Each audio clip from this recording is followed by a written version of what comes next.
Silksong is without a shadow of a doubt a pretty difficult game. So much so in fact that a lot of Hollow Knight veterans, including a lot of players that have beaten the hardest content in the first game, are now having a difficult time in Silksong. Well, what if I were to tell you that there is a way in the game that allows you to become pretty much immortal? And the best part about it is that it doesn't feel like an exploit, as there are even some big lore implications that are reflected in the game, and it just goes to show how much detail and passion the developers have poured in this game. And the best part about this is that you can achieve this quote-unquote immortality state with any crest or any build you play with. So whatever your preferred playstyle is, you're still going to be able to benefit from this. So if that sounds exciting, hello everyone, my name is Dark Hero and let's continue with the video. So first things first, I do want to give credits to the creator Wreck-It Rye, as I came across a YouTube short from them on my way to get groceries, and that is how I found out about this, and I knew I had to test this as soon as I got home. So first things first, you're going to want to go to the Wormways area of the map that is just above the Bone Bottom starting village. So make your way through the Wormways area and you're going to come across the NPC alchemist Xylotol. Talk to him and he will task you with the Wish Alchemist's Assistant, where you will need to collect plasmium from these plasmium buds in the lower parts of the Wormways by utilizing a needle file tool that he will give you. It is also in this area that you will come across these plasmium cocoons that could be found in the first game. Now in this area you're going to find these plasmium cocoons that, much like in the first game, if you break them like this, they're going to spawn these small little creatures that are called winged life seed, and if you kill them,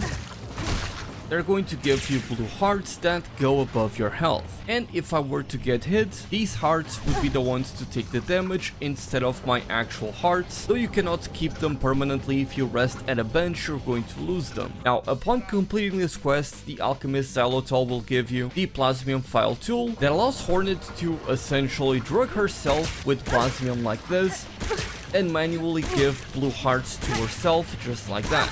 The problem, however, with this tool is that it is very limited, and you will actually need to replenish the plasmium files by going back to the alchemist Xylotol, which will require you to pay 50 rosaries to do so each time. However, there is actually a way to allow you to get these plasmium files restored on their own without having to pay anything, which I'll go over in a moment. Now, the next thing you're going to need is the Architect's Crest. In order to find it, you're going to need to reach Act 2 and make your way through the Citadel up until you reach the lower parts into the Underworks, where you will need to go to this area right here just above the cauldron. In there you're going to find an NPC by the name of the 12th Architect, which will have plenty of things for sale for you. Among those items there will be a special key that is going to cost a pretty hefty price. I believe it's about 400 to 500 rosaries, so it is going to cost you a pretty penny. Purchase that special key from him, and with it you'll be able to go towards the left of the 12th Architect and open a special vault that was only available with that key, and inside it you'll be able to claim the Architect Crest for you. Now, a very cool thing about the Architect Crest, on top of having a drill for a moveset and allowing you to equip 3 different tools, is the fact that you are able to use your own silk rather than to heal yourself, but to instead use it to replenish your tools by holding down the up button and then pressing the heal button like this.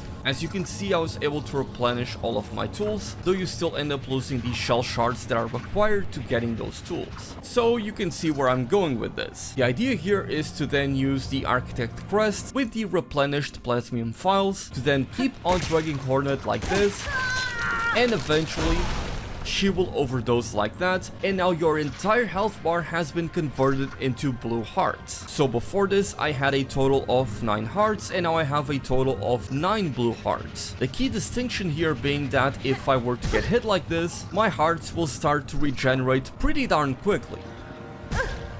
As you can see, I am down to my very last heart, and the amount of time it takes to regenerate all of those hearts is actually pretty quick, to the point where I feel like if you are in an actual boss fight, unless you're getting hit by absolutely everything, you're going to be pretty much immortal. Now, you're not necessarily entirely immortal, given that you are eventually going to run out of hearts if you get hit by everything, but again, given just how quickly you're able to regenerate all of these hearts, it's just going to be a very difficult thing for you to be able to actually die to. And if you're just exploring the map, there's definitely no way that you're going to go down with this active. As a matter of fact, I have been counting this entire time, and it took about 50 seconds to regenerate a total of 8 hearts from the point where I had only 1 up until I am full health. So that is pretty generous. Now, a thing to keep in mind is that if I were to use my silk to actually heal myself, nothing will actually happen. So if you're using the architect crest, well, the better option for you to use your silk towards is to replenish your tools, of course.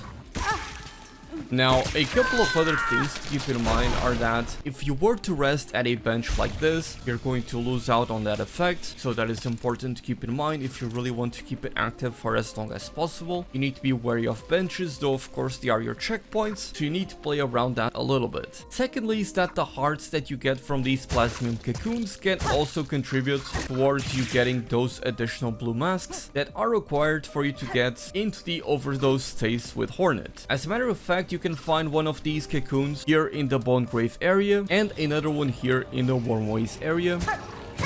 So you can get a total of these 4 blue hearts without actually having to consume a single one of your plasmium files. Now I only have 3 because I actually got hit on the way here, but that is something you can do to cheapen the amount of plasmium files that you need to consume in order to enter this overdose state.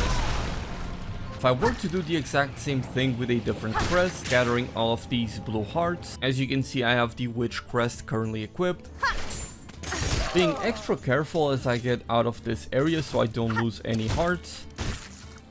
And come here to the left side, where again I will find this plasmium cocoon. Now giving me 4 hearts. If I were to consume all of this plasmium on Hornet with a different crest, you will also get the effect on a different crest. This is what I'm the most surprised for. Now again, you do need some extra setup to do this with a different crest, because unlike the architect crest, you cannot regenerate your tools with all of the other crests, but in the case of the witch crest, your healing ability actually deals damage and is a way for you to deal damage, so this may actually make this crest so much more powerful now. And this is what I really wanted to test, because the idea of using the Architect Crest to farm for this seemed pretty appropriate but also very intentional. But to be able to achieve this overdose state of immortality with a different crest, that in the case of the Witch Crest, and now a little bit of a spoiler for the end of Act 2, actually heals you whenever you use this and deals a lot of damage, well now you can just use it as a damaging tool or a way to get some iframes or shield yourself if you are using the warding bell. And so you can be a lot more aggressive with this crest that allows you to hit the enemy multiple times very quickly. There is just a ton of potential that you can do with these things right now, and I'm gonna be testing this very thoroughly as I am very invested in this. Now, as to how you're able to regenerate the plasmium file passively without having to spend 50 rosaries each time for the NPC to refill them for you, is you're going to need this plasmium gland item. So in order to get it, you'll need to actually reach Act 3 first, and then come back to this same area in the Wormways and return to alchemist xylitol. The area will be much different and will be inhabited by a lot of these very weird creatures that are clearly infected by plasmium as a result of the experiments that the alchemist has done, and he will have a new wish for you. This time around, his task will revolve around you collecting plasmified blood from these infected creatures. So you go up to them with a needle file tool that he gives you, and you collect that blood very quickly, and when you return to him, you will essentially remove the plasmium gland from the alchemist xylitol, which will allow these plasmium files to regenerate on their own. Now that means that if you spend all of them, you won't be able to use them again right away unless you're using the alchemist crest and you use the skill to replenish all of your tools. If you simply use the plasmium file and return to a bench, eventually you will run out of charge on your gland to the point where you will actually need to wait some time in game until you're able to regenerate that file again. Though from my experience, it's actually quite quick, to the point where if you're naturally playing the game, you don't really ever need to wait around in order to get more of this. So in short, you can pretty much achieve immortality very easily if you're using the Architect Crest, but even if you're not using the Architect Crest, you can also achieve it very easily. That was the most surprising part. So I'm going to be playing around with it. It kind of feels like you're exploiting the game, but also not, because of a lore reason. Because if you read the description in your journal for the winged life seed, as well as the plasmid and the plasmidas, which are the new creatures that spawn in Act 3, the Hornet is clearly against these mutations and even goes as far as to call them a curse. And even the Hornet's comments on the winged life seed very sharply comments on how even the Hornet, this very powerful being that comes from a deity, even she has her own limits when it comes to resisting these dark deformations. And so even the Hornet, as mighty as she can be, can succumb to the curse of the plasmium. But there you have it, that is how you achieve immortality in Silksong. Honestly, a very cool finding. Again, credit to Wreck-It Rye, as I first saw this from his short, and that is also what pushed me to test this with different crests and led to me finding all of this, which I'm pretty happy about. If you're interested, please subscribe for more Silksong coverage. I have already 100% in the game and will be going for all of the achievements, so wish me luck on that. With that being said, my name is Dark Hero and thank you all so much for watching.